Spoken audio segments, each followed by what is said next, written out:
Hello, everyone. Thank you for joining us today. I'm Rena from the Early Childhood Funders Collaborative. We are really excited to host this conversation today, Transactional to Transformational, the Impact of Inclusion, Authentic Engagement, and Power Sharing. In a world where we often measure success by numbers and percentages and people in a room, it's really refreshing to have a conversation about relationships and trust and where and how we create belonging. And we're really grateful for Strategies for Children and Paula's Barn and the W. Clement and Jesse V. Stone Foundation for bringing this conversation to us. And it's a pleasure to introduce Brian Dixon, who is going to be our moderator today. Thank you, Rena. Yes, and thank you all for joining us this afternoon. I am Brian Dixon, Program Officer with the W. Clement Jesse V. Stone, as Rena mentioned. We support education, youth development, and early childhood development organizations in 5 cities/states across the country, as well as some national efforts. And a longtime grantee of Strategies for Children that I am very excited to introduce you to and for you to hear a little bit more about their work. Specifically, today we're going to talk about the 9:30 call, which is a call that occurs 4 days a week, Monday through Thursday at 9:30 a.m., as the title would suggest. And it is very strictly maintained, 30 minutes, 4 days a week. Speakers on the call have ranged from early education providers to advocates to elected leaders, including Senator Elizabeth Warren and more recently, the governor of Massachusetts, Maura Healey. It is open to anyone invested or interested in early education and care. And we wanted to share this information with you, not because we think it should be franchised or it should be replicated in other states, although this might be something that works where you are. However, we do think that it offers a way of doing business by advocacy and by advocates. And we think there are elements that are transferable to places across the country. As Rena said, we do hope folks will engage through the chat, and we'll also have opportunity at the end for questions. So if you'd like to put your questions in the chat or comments, feel free to do that. We do hope this is an interactive and engaging discussion. So we can get to the discussion, right to the discussion. I'm not going to spend a lot of time introducing our guests. Rena is going to drop a document into the chat if you want to know more, and I encourage you to learn more about the folks you'll be hearing from today. But first, I want to introduce Amy O'Leary, who is the Executive Director of Strategies for Children. She has been on staff since 2002, and prior to that, she was an early educator, and she is the moderator most days of the 9:30 call, the Sally Jesse Raphael or Phil Donahue, if you will, of the 9:30 call. Ooh, love it. And then also I want to introduce you to Paula Echeverry Durango and Harold Blanco. They are the owners and the educators of Paula's Barn, Inc., a family child care organization in Springfield, Massachusetts. And they also are the co-facilitators of the 9:30 call in Spanish. So that's a little bit about the 9:30 call from me. But Amy, it's had a long and unusual evolution. So tell us a little bit about how it started and how it's evolved over time and what you see as its impact. Sure. Thanks so much, Brian. And to Rena, it's so great to be here. And as I get started, I just want to share gratitude for the love, vulnerability, and can-do problem solving, innovation, kindness, compassionate spirit that has become the hallmark of the 9:30 call. We also, every single 9:30 caller, every guest who fit, many hours of content into 27 minutes, all the elected and appointed officials who always said yes. We have to thank Zoom. Our funders, as an independent nonprofit advocacy organization, we don't take public dollars, so we rely so strongly on philanthropic foundations, grants, and individual donors. And special thanks to the W. Clement and Jesse V. Stone Foundation, especially Sarah and Brian, who have been longtime supporters of our work and funded the case study so we were able to tell the story. And special thanks to Minna Jung, who was the author of that, and our graphic designer who turned it into a beautiful document. And so, as Brian said, I have been at Strategies for Children for over 20 years. And originally I was hired when we were working on Access to Universal Preschool in Massachusetts. And we were running the Early Education for All campaign.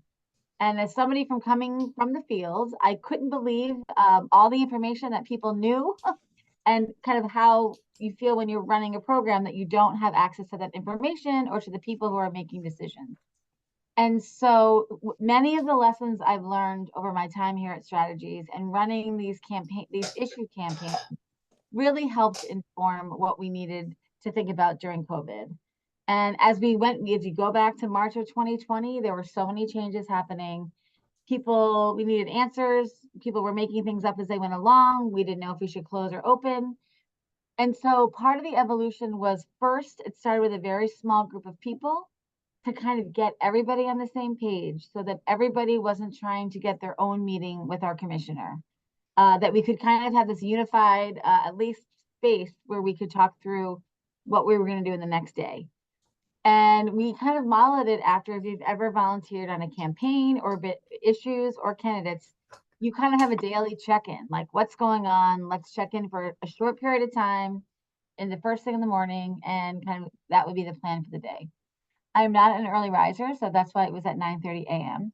And in those days, people were home, right? Because eventually childcare did close in Massachusetts and folks were home. So to dedicate a half an hour in those days was critical. As we've continued, we've gone from 5 days a week to 4 days a week, and then have our two spin-offs, the 9:30 call at night in Spanish, which you'll hear more about from Harold and Paula, and then our 9:30 call at night. Because we also knew as folks started going back, everybody can't join from at 9:30 in the morning. We also in the early days did not record the conversations because we wanted to make sure people felt comfortable to kind of really have some real talk. Now, as we kind of have geared toward more presentation styles, we've been recording those and now have this incredible archive of videos. And we also have all 4 years of slideshow, which you can really see the evolution of the work that was happening and of the 9:30 call. And so, as Brian said, I'm the host, the facilitator, the moderator, but as Neri Garcia, our communications director, says, like, it really is about sharing the mic and not having a hierarchical, everyone shows up, you don't have to come on camera. We have diehards who kind of have been at every call from the beginning. We have people dropping in and out. We send a weekly schedule so people can know what's on the agenda and basically self-select and self-regulate on the call. We also used to send a daily email every day, thanks to Marissa Fear, our director of policy. We have stopped doing that, and we really have created an infrastructure. So we have a web page, we have the archives of the videos, of the calendar, so you can go back and see for all 4 years who was on, all the follow-up materials, and then now the case study that kind of highlights the story of the call.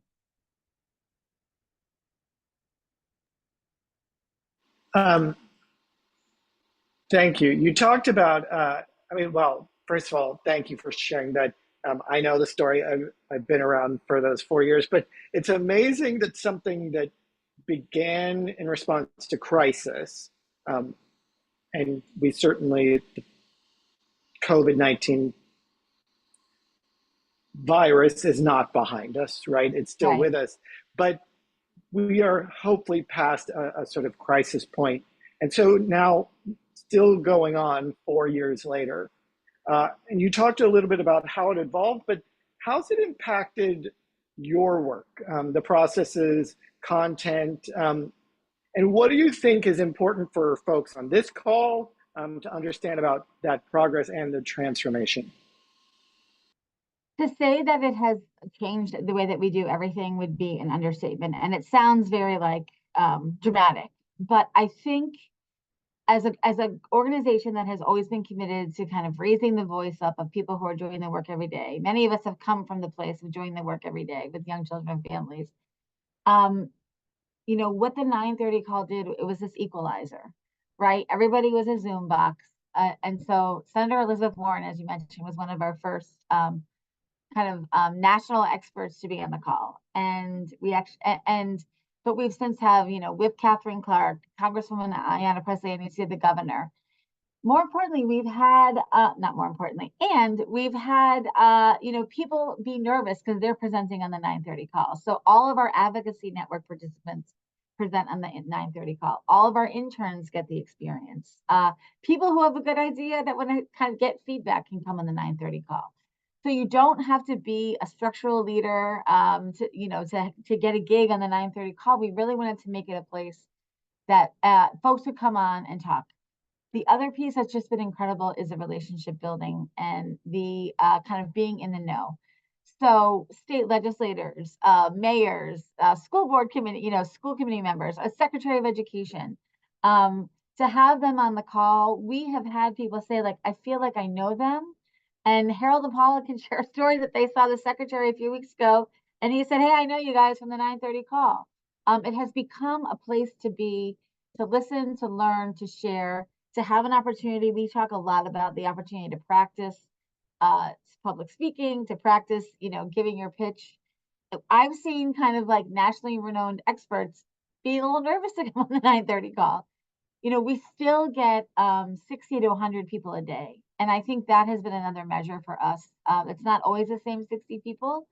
And when the commissioner is on, we'll have over 100 people. The consistency has been really critical. We've learned a lot of lessons about that. We've really thought more about and implemented how we center lived experience in our work on the 9:30 call and our early childhood agenda. And part of it are all the lessons that we've learned. It's also about one of our core values, that setting people up for success. Like, what do people need to be able to do a 30-minute presentation? How can we give them feedback? How can they come and get answers and feedback? And finally, the connection to accurate information. So much of our field often feels like we aren't at the decision-making tables, or things are being done unto us. To change that dynamic. During COVID, the commissioner came on at least once a week and would say, like, we're thinking about this policy. And folks would say, like, oh, that's not going to work, and here's why, and here's an alternative. So we saw this real-time policymaking and changing. I think that's the other piece. So often our policymaking is rigid and doesn't really, or it's very prescriptive, that you have to have X amount of community forums, you have to have a public meeting. This really allowed for much more give and take. The other piece I would say for this community is the funders. Funders were able to listen in on these conversations, participate in these conversations.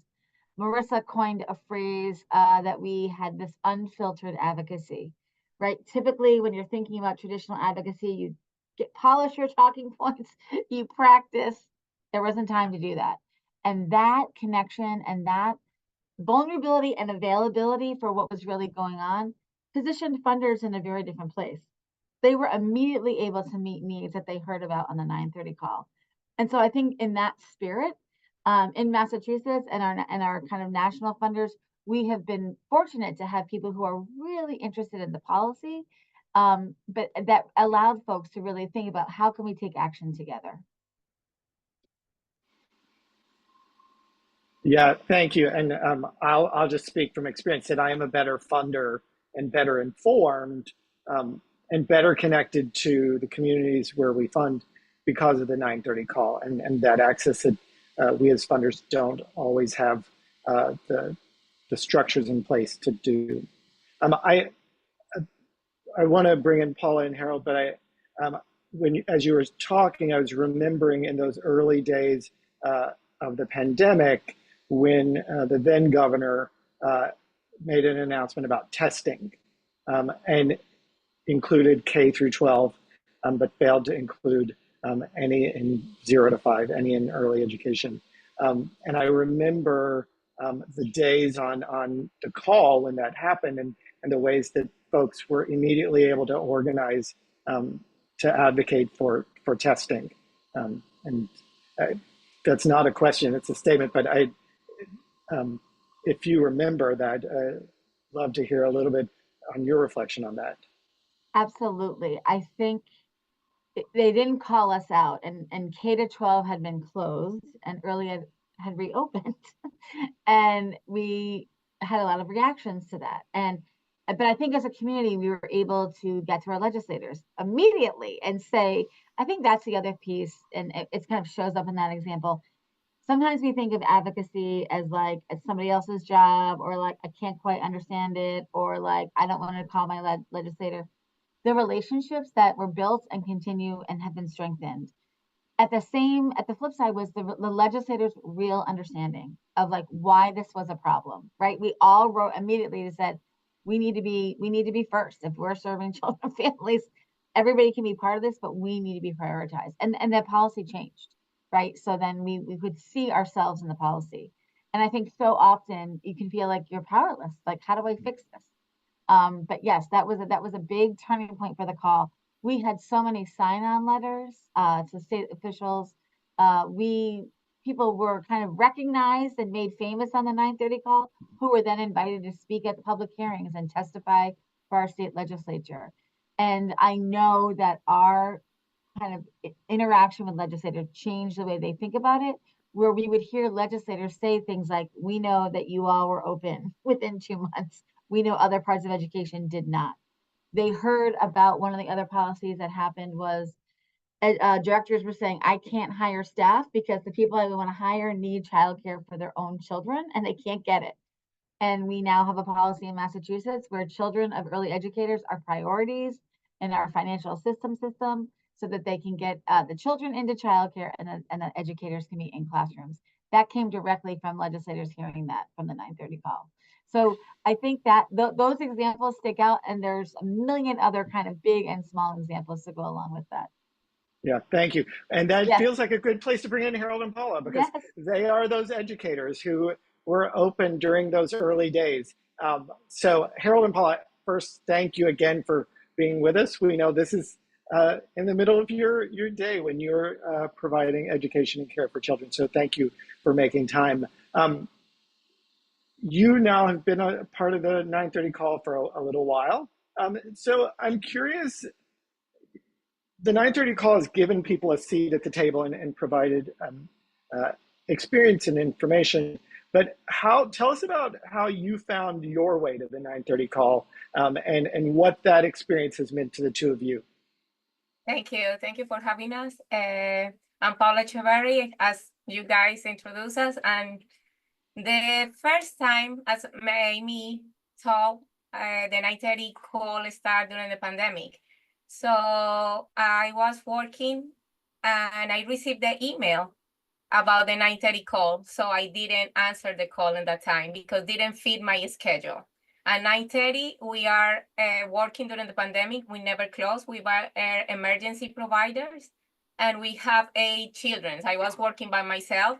Harold was working with me at home, but he was in another field, in another company. So I was working with 8 children. I need to give them receiving, giving a snack. So 9:30 call was impossible.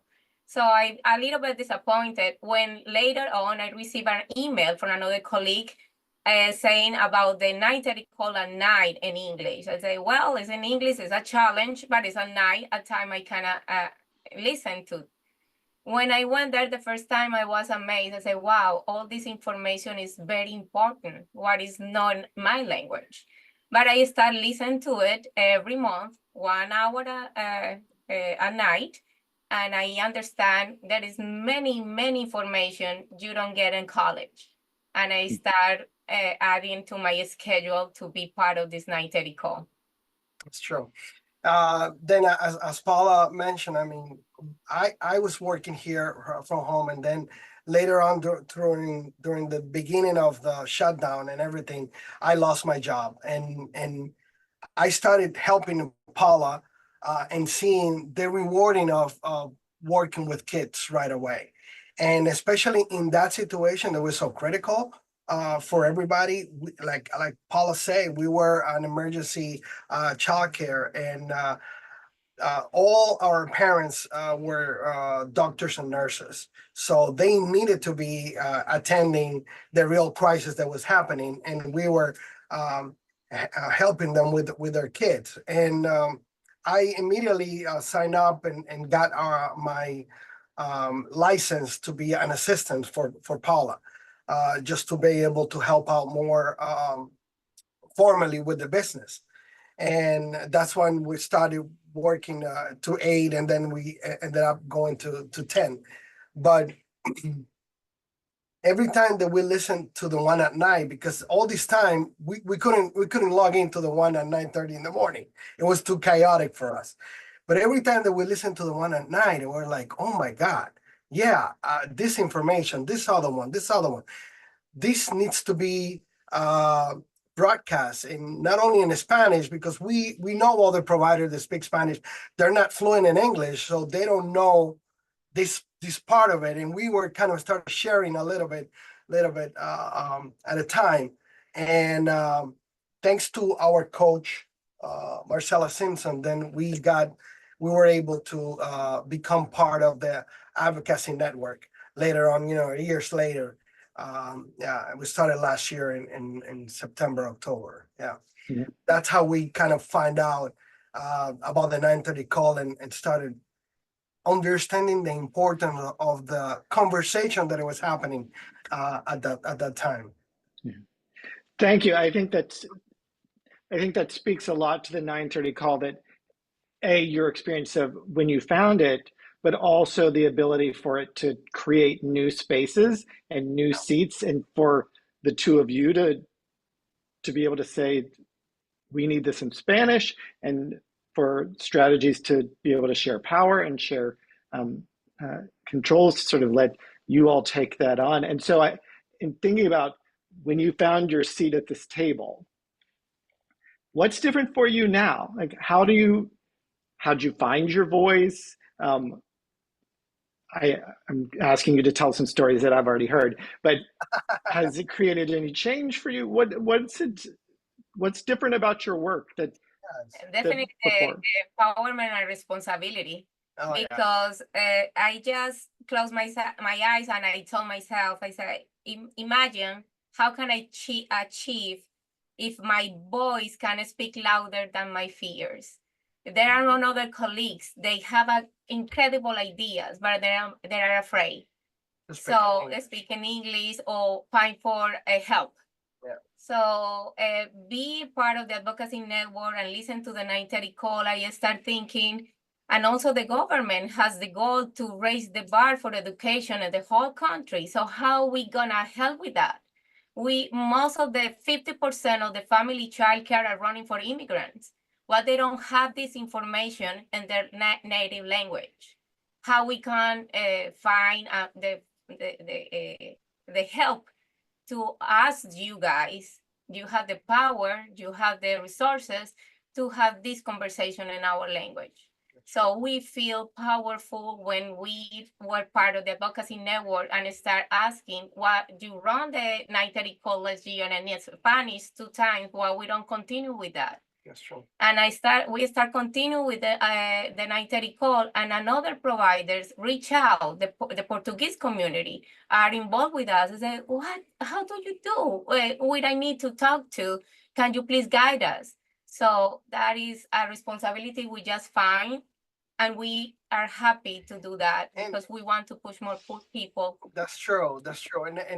And to be more specific, about 2 years ago, Paula started giving a PLC classes at Holyoke Community College through a Strong Start here in Massachusetts. And it's about how to do marketing your family childcare. And it's completely in Spanish. It's just to help new providers how to navigate, how to promote their businesses themselves, and how to get more kids into their programs. And maybe not so much depend always on what the agencies always send it to you. And every time that we had a class, at the end, there was people asking us, hey, can you stay over? I want to ask you something. And we always thought, oh, okay, it's going to be about the class. No. It was about general terms about family childcare and regulations and things that are happening in the field here in Massachusetts. And we, because of the questions were kind of simple too, and some other were complicated, we're like, yeah, you can get this information here and there. Yeah, but it's not in Spanish, or maybe it is in Spanish, but it's so much language that I don't understand. I need some simple terms. So we started giving and translating and explaining a little bit more this information. And then at the same time, we're starting the program with the Advocacy Network. And that's when I found our voice, like you were saying, right? Mhm. I said, okay, this is what we meant to do. We started doing this, helping this advocacy without knowing that it was advocacy. And now with the people from Strategy for Children, all the team has helped us growing to be advocates and more formalized.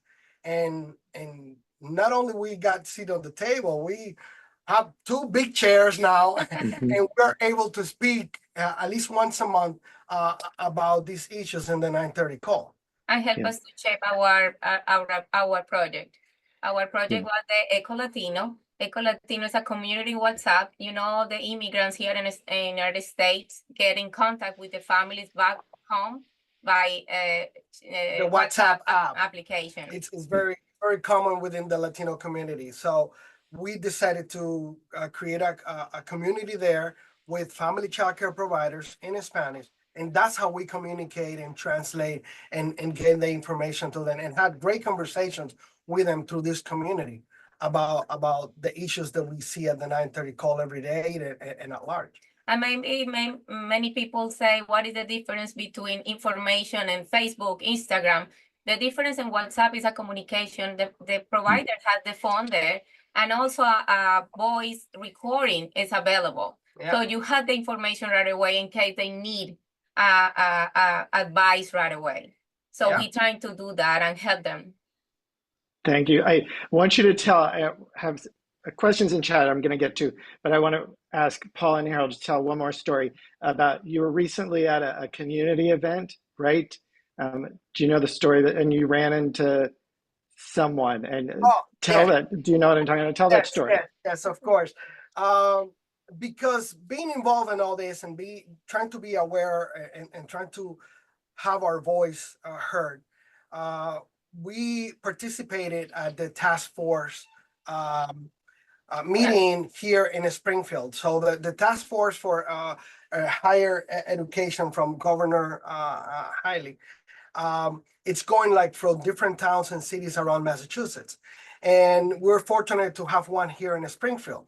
So being the advocates that we are, we decided to talk to all the parents and say, hey, we're going to close that day because we want to be present in this meeting, because we wanted to listen what they have to say, what they're thinking about.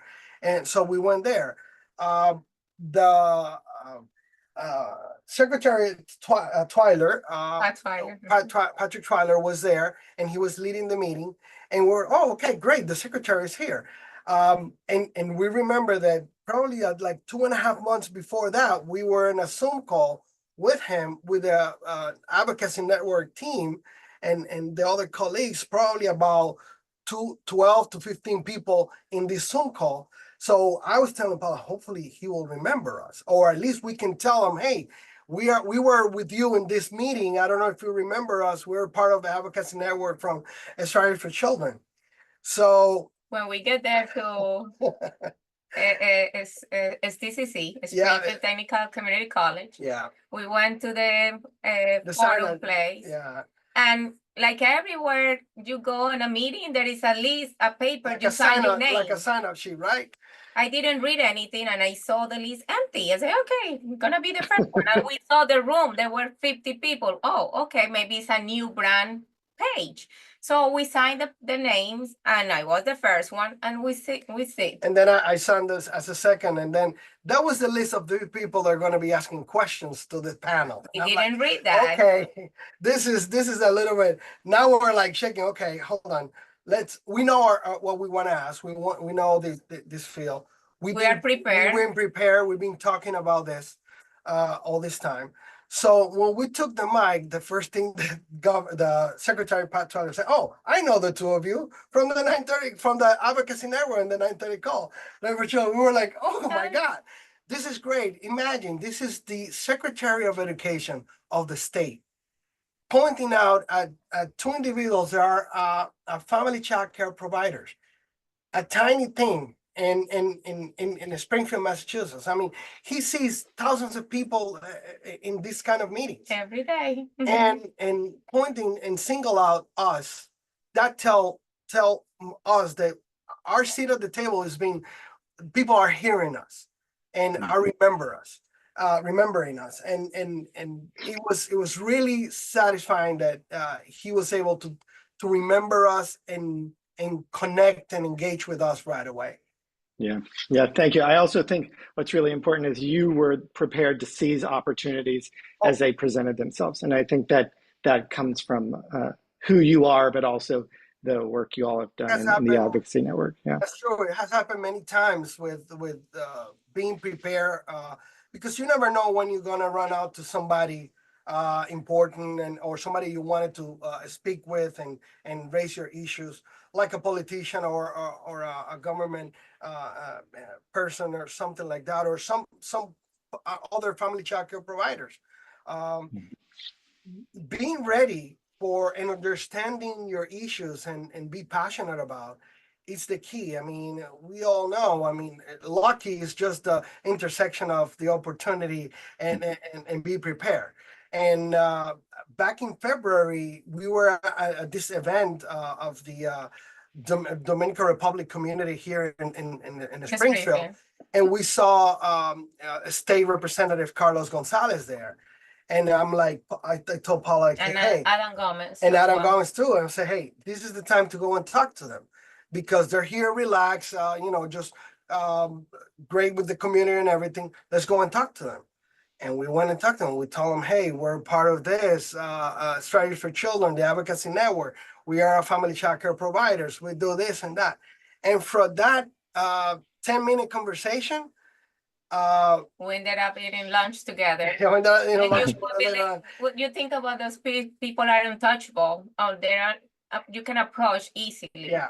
And they were there for the community because we vote for them. So they are like owners that time, and they were able to listen to us, and that was true. really good. And from there, I mean, Carlos Gonzalez came like 2 weeks later to our program, supposed to be for 10 or 15 minutes photo op, and ended up staying for an hour and a half. Yes. Then from that, we had a big celebration of the 6-year anniversary of Paula's Barn, and he came back again, and also State Rep. Senator, what was over here? Oliveira was here too. Thank you. Oliveira was here too. So it was. This is all because we are part of this. Well, we're not afraid to speak our mind respectfully, always. I mean, and being able to get on point on the issues all the time. It's just getting ready. Get ready to how we can help as well. Exactly. Thank you. I want you to tell stories all day, but we don't have all day. So I'm going to point out a question that we don't necessarily have to answer now, but it's in chat, which I think is a question that we've been asking, which is, do you think a forcing event like the pandemic is necessary to start something like this? Can think of other opportunities like a new governor or the establishment of a new state EC department. And do you think something like that is necessary to create the momentum? So, I think we can come back to that question at the end if you want to add it. But I do want to get to sort of post 9:30 call. Amy, come back to you. So as great as the 9:30 call it's been, as I said in the beginning, we aren't elevating it so that everyone starts a new 9:30 call. So what do you see, and this is in the case study, what do you see as the characteristics that are critical to the impact that it has and continues to have? Thanks, Brian. I think through writing the case study, it was so helpful to have Minna did external interviews. She interviewed each of the team, so we could also check some of our assumptions and talk about it. Like oftentimes in the last 4 years, we've been doing things and maybe not having enough time to reflect. I think when you think of the work at Strategies, right? The 9:30 call, our early childhood agenda, our advocacy network, which you just heard about from Paula and Harold, which is a year-long experience for about 12 educators across the state. It's virtual. And they think of a project, and we kind of balance that with kind of connecting around advocacy. And then we have our blog, our Eye on Early Childhood blog, which kind of covers local, state, and national stories. And so we have been, and I have been in my role at Strategies for over 20 years. So I say, like, if you hang around long enough, you know a lot of the people. I think my perspective of coming from the field, even though it was so long ago that I was actually in a classroom, I will never forget like what it felt like to be undervalued and and passed over or not paid attention to, or just kind of showed up for a photo op and not really listening to what we were trying to say. So I think the level of trust that I do think, so to the question that was raised in chat, the conditions that COVID created made it possible, I think, for everything to happen so fast. But it was like we've joked internally, we would have never said, hey, let's have a 4-day-a-week meeting for half an hour just to see how it goes. So I think the necessity of accurate information, people were scared. And so it was necessary not to like say we're not going to talk about advocacy. It was like a place where you could come to talk about being scared.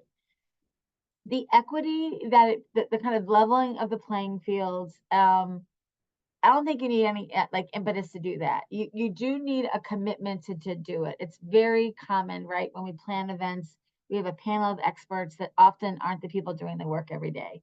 So this idea of lived experience and how do you authentically, respectfully, supportively center their work and their experience, not exploitatively, right? So you don't say we need a family childcare provider, so let's call Harold and Paula.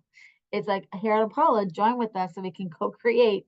And we've seen that really being able to play out in our early childhood agenda, where we have stipended lived experience leaders to be part of the planning committees and the facilitation and the content experts of our 10 priorities we've identified. I think the consistency with evolution. So the formula has stayed pretty similar, but there has been evolution. We're going to go from 5 to 4 days a week. We're going to create an infrastructure.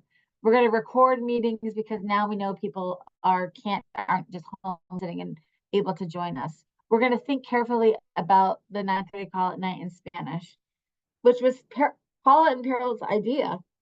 And Mary, our director of communications, has supported them. And it's all about like trying things out. I think sometimes, especially in the work that we do, you're cautious about trying things out because you want things to work. You don't want to disappoint people. And so I think like having to create the call out of necessity and now being able to think about like, is it really working? Who is speaking? Are we getting all kind of managers and structural leaders, like making room for folks that maybe don't get to share the microphone? It's also this, somebody asked us once, like, did you set ground rules? And you think of like every coalition or every meeting you've gone to, like, let's talk about the ground rules. In the beginning, we didn't have time for ground rules. But it was like this organic self-regulation of people. And many people are the holders of the values and the visions of the 9:30 call. I think we provide, the other thing that we get asked a lot about is the infrastructure. So yes, it takes time. I am the host and the booking agent, right? So we're constantly like, hey, do you want to be on the 9:30 call? We have some return guests. So our commissioner of early education comes once a month.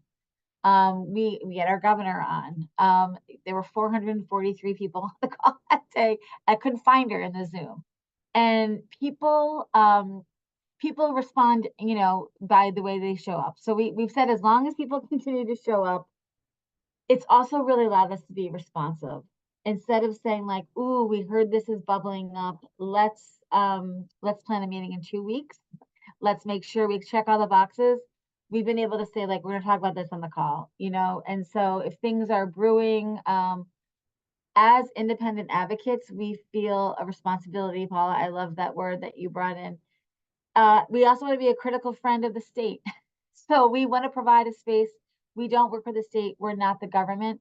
We want to figure ways, Harold said, to be respectful, but also say like, hey, this is happening and this is not working for children, families, or for the fields.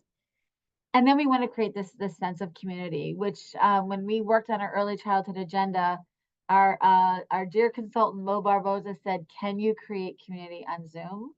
We said, yes, we can. And it's because we were able to do it through COVID and build that trust. We since have had in-person events and people will say, oh my, like meet each other for the first time in person. Another one of our core values is infiltration. And so as we've been able to infiltrate our people, our message, our connection, people, I think now are starting to plan meetings, but for a long time, people did not plan meetings that would conflict with the 9:30 call because they wouldn't have to have people choose. So, getting back to the question in chat, we've talked to other states, and as we wrote the case study, we knew people were going to have more nuts and bolts question.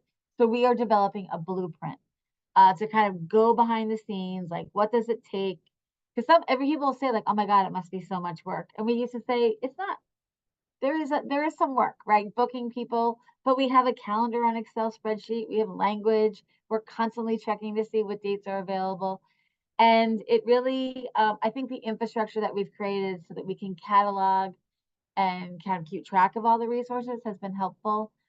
But it really is, I think, to find a way to create a platform and a space, whatever that looks like, so that people who have lived experience can be connected to policymakers in a really authentic way. Oh, you're muted. That's a very 9:30 call thing to be talking while you're muting. 4.5 years, 4.5 years. I want to bring in a couple of other folks into this conversation. I want to bring in Kiami Harris, who's the Chief of Equity and Strategy for Early Childhood Funders Collaborative, and also Sarah Slaughter, who's the Executive Director of the W. Clement Jesse Stone Foundation. And we're sending Amy and Paula away, but they're not going away forever. We'll bring them back around for questions. And please keep your questions in chat. So when we talk about equity, Kiami and Sarah, we frequently talk about BIPOC-led organizations. That is the strategies. We just saw it's led by Amy, who identifies as a white woman. When you hear about this work, so what are the equity themes or values that you hear? Sure, I'll go first. Thank you for having me on this call. So I think, some of the things that we talk about at ECFC among our members, we talk about centering on uplifting voices of those who are systemically silenced or excluded from tables. And so it was encouraging for me to hear Harold and Paula talk about the two big chairs that they have at the table and being able to feel like they have an authentic voice, and not just them having a voice at that table, but then creating a different table that is for those who are who need some additional supports or information in a language that is not the language that is in the original 9:30 call. So it's really exciting to me it was really exciting to me to hear that how you all have been empowered to do that, to create these evening 9:30 calls. I think that is exactly what we want to be able to see, and what kind of authentic engagement looks like, and real, equitable practices, in my opinion. And so that kind of resonated with me. We talk about we think about being able to engage in kind of lifelong learning and examining challenges to our personal challenges around these systemic biases and assumptions that take place in our world. And so as you think about opening up these spaces to people who ordinarily wouldn't be together, I think it just kind of does that. You get opportunities to learn from each other, to learn that the policymakers or the Secretary of Education is just a real person, like you are, and that you can go up to them and you can have these types of conversations with them, to be able to get the necessary resources for your respective communities. And it's important. It's important to co-create. I heard that word, co-create, because I feel like you all are proximate experts, and you know what the solutions are. And many of those who work in this field know what the solutions are. They know what they need. And they are screaming it loud, but sometimes there's no one listening. And so really having a space for people to be able to listen without having preconceived notions or assumptions, or whatever, to put those to the side, I think is really important. And I felt like I heard a lot of that. And so I will give you, Sarah, the opportunity, because I know we want to get to some questions. Yeah, no, I think, I guess I just want to say first, in addition to Stone funding strategies in this work, that a longtime ECFC member and a member of the ECFC Equity Committee, which Kiami leads. And I think that, we have these great conversations amongst the committee members. And I think that this example really brings together in a very concrete way how equity values, both as a process and I think as a destination, shows up in sort of our practice, as well as it bubbles to the top in policy and how policy is informed. So I think ECFC for really bringing us together on this. But just to echo what, a little bit of what Kiami said, is that idea of authentic engagement. I think sometimes in philanthropy, we always talk about seat at the table. We've got to give folks a seat at the table. But then we sort of stop and maybe check it off. And I think what this taught us was really, yes, a seat at the table, and then what, right? And we heard about really sort of undoing that a sense of hierarchy and creating this equalizer. And yes, Shannon, I think your question, I think COVID was an equalizer. We were all scared, we were all isolated. So that obviously played a role here, but it's also a mindset shift, right?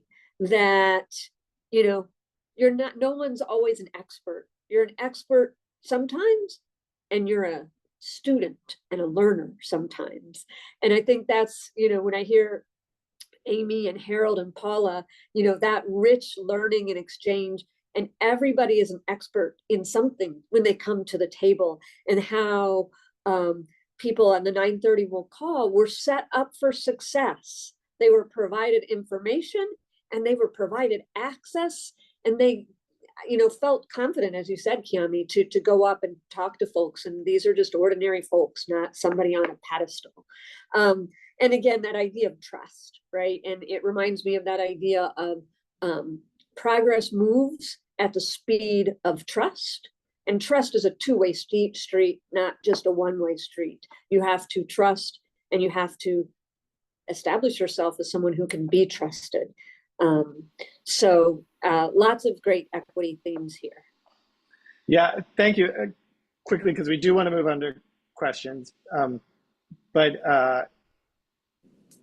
Kiami and Sarah, this is a conversation for funders, right? I mean, we've heard from some great advocates, we've heard some great family child care providers, but are there some lessons you'd want to uplift for us as funders that you've heard in this conversation today? Well, I'll start, Kiami, and then you can jump in. So one thing, again, that I think I've learned and I've realized over this is that I think in philanthropy, obviously we want to be able to tell our boards that our grantees are doing great work and things like that. And so in some ways it pushes us towards picking winners, right? But I think what this shows us is that we've got to be looking for that community, that ecosystem that is going to bring change. So it wasn't strategies alone, it was strategies and Harold and Paula and all of the other folks that really came together to create this community and share information, knowledge, expertise, and push for meaningful changes for children and families.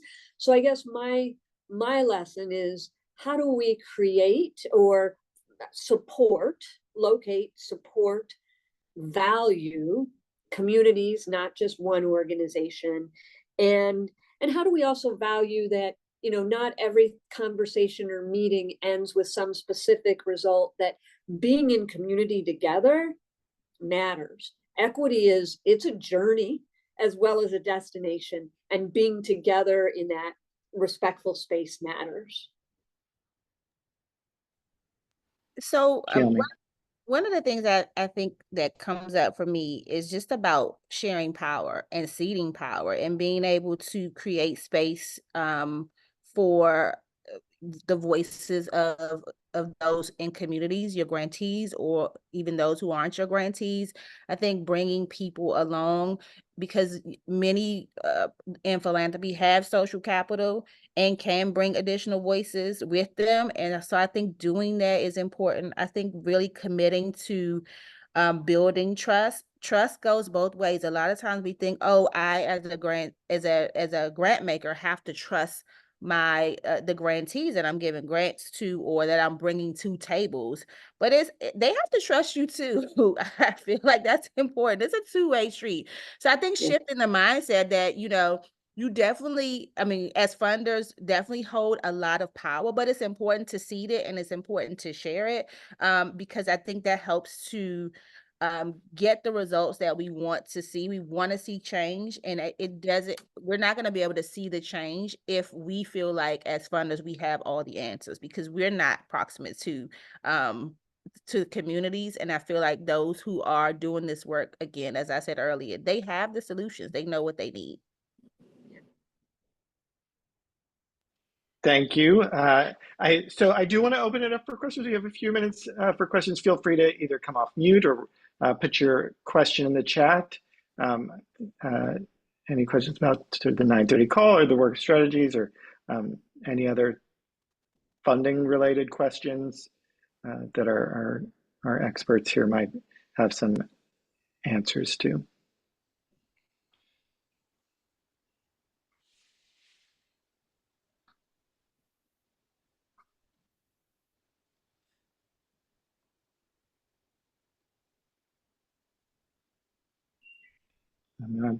I'm not seeing Shannon. I always have a question. I have so many, but then I wait, hoping somebody else will have a question. Okay, so among the many questions I have, I'll pick one. So as you guys started talking, I was thinking about simultaneous translation, because I'm in this volunteer group, and we've got a lot of English speakers and we have a lot of Spanish speakers, and we have like many bilingual people. So we started doing meetings together on Zoom with simultaneous translation, and it works surprisingly well. So as I was listening, I'm like, well, why are they not doing simultaneous translation? And then as you were talking, I could get a lot of ideas about why what you're doing might be much more authentic and interesting and goes way beyond what you could get out of simultaneous translation.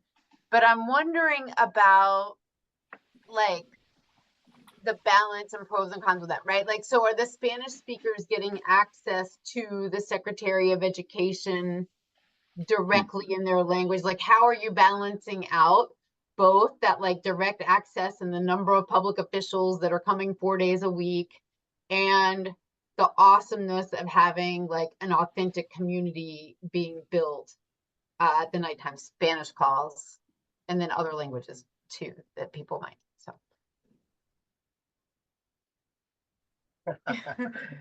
Thank you very much for the question.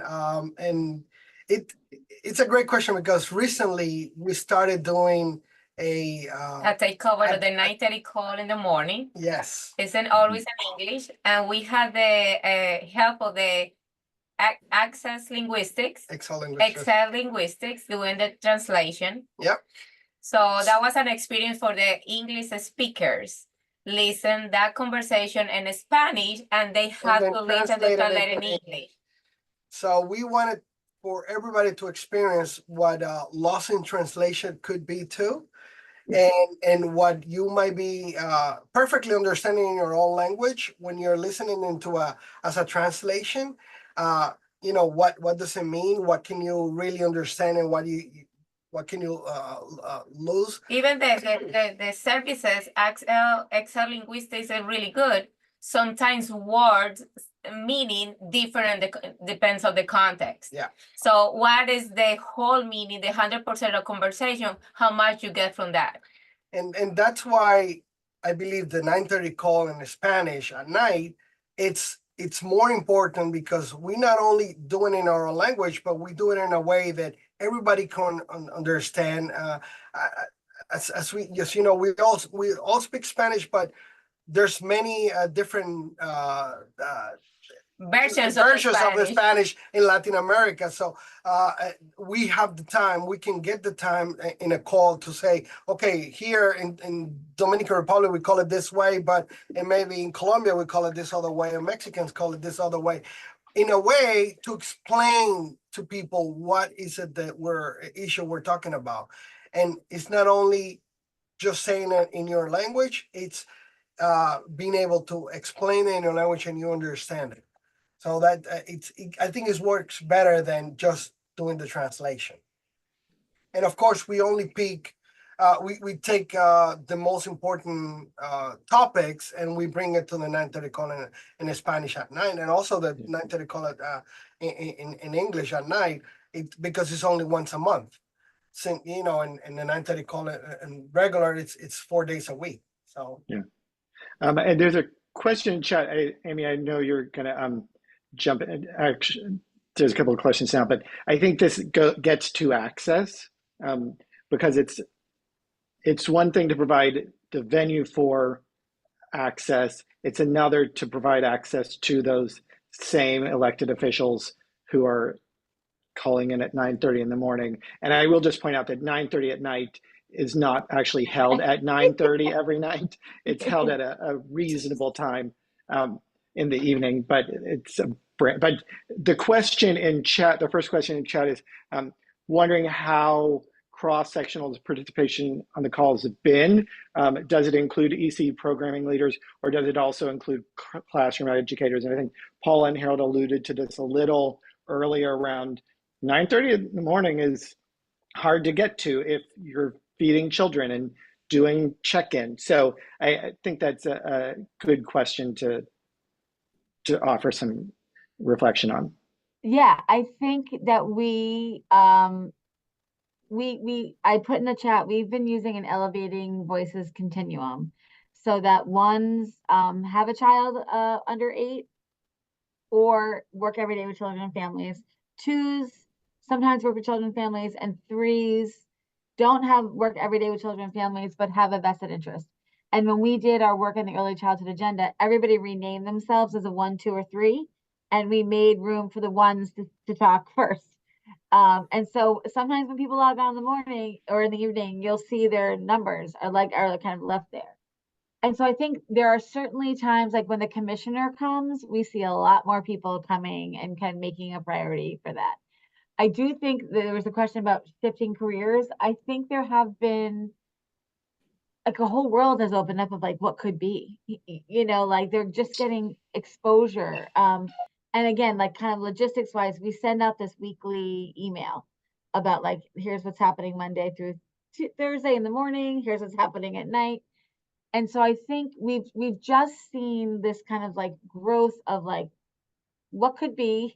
There are so many different possible roles to do. And I think we've thought a lot about, in the early childhood agenda, we definitely, I think, have engaged more of the ones, people who are doing the work every day, but it's the lessons learned from the 9:30 call. We've also had the 9:30 call in Spanish has a very great formula where they have a presentation that they record in Spanish, and then there's non-recorded discussion and conversation. And that has been a really helpful way to think about that. They had, there's a new position at our Department of Early Ed and Care that is focused on family child care. So one of their first guests in the 9:30 call in Spanish was Jeanette Montoya, who came to talk to that group. So but Shannon, your point about like who gets to talk to the secretary, but this translation in the morning was such a lesson learned, because I think we think when we offer translation, it's important, and it's a very different experience to be listening. I mean, I learned as a fast talker that it's so hard when people are trying to translate.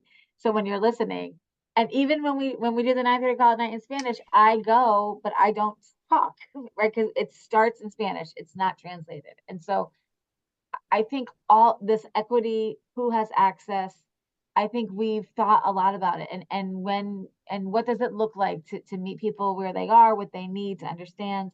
And I think we haven't figured all that out yet. And so I think that's somewhere where we will continue to learn and grow. Thank you so much. We've reached the end of our time. Harold and Paula's kids are going to be waking up from naps soon. I want to thank again Kiami and Sarah Amy and Paula and Harold. I hope you have all have benefited from this conversation. And I know we've shared some links, Strategies shared some links. And I know that, and I speak for all of us without their permission, that if you have questions, please feel free to reach out. And just And to I'll be clear, turn- Harold and Paula have coverage right now. So the kids Yeah, might be yeah, napping, but right. there's someone They're else not, with the children. Yes. they're not just running around unsupervised. Yeah. So, and I'll turn it back over to Rena. Thank you so much, everyone, for this conversation. This was really wonderful, and we really appreciate the time on this call and also the planning for it. And I just wanted to share that we have a couple of really great events coming up focused on climate and the intersection of climate justice and early childhood, and we also have a upcoming webinar on the power of early relational health in the community-based doula movement. And you can find all of those events in our website calendar, and we'll share that calendar along with the recording from today's discussion and all of the links that we shared in chat. Thank you so much for joining us.